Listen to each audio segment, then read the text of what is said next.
Hello, I'm John Bachman. We're keeping an eye on that devastating explosion at a maternity hospital in western Mexico City. It has left at least 7 people dead now. 3 of those victims are kids. Dozens more are hurt. A truck was apparently delivering natural gas to the hospital when something went wrong, sparking the explosion that has knocked down large parts of the building. And there are also fears now that more people could be trapped still inside the rubble.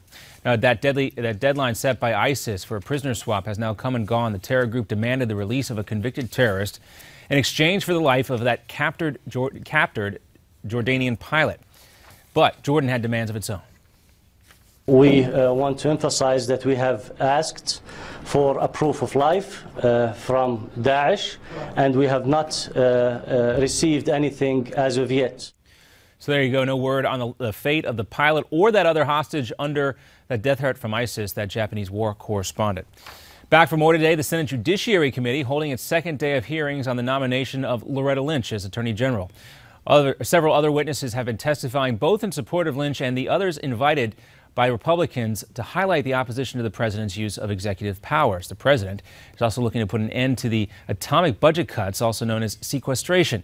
The White House now says when the president proposes his new budget next week, he'll propose eliminating the automatic cuts on both domestic and defense programs. But Republicans say the budget will most certainly include too many tax hikes as well. And due in a Pennsylvania courtroom today, the man accused of killing one Pennsylvania state trooper and wounding another. You remember Eric Freen. He's expected to enter a plea of not guilty at his formal arraignment today. He was captured after a 7-week manhunt through the Pocono Mountains. Also facing a judge, former Patriot star Aaron Hernandez, but opening statements in his murder trial in Massachusetts have been on hold today over questions with the jury. One juror was called to the bench over a quick conversation, or for a quick conversation, I should say, and the judge unexpectedly dismissed 10 other jurors. Hernandez is accused of killing a semi-pro football player, also a friend, in 2010.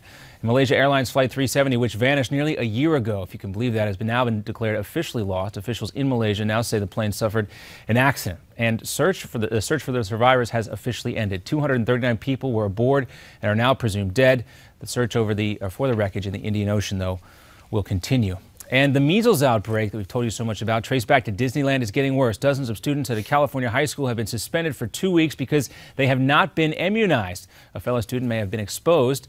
In California alone, 73 cases have been confirmed. In Arizona as well, officials are now monitoring hundreds of people for the disease.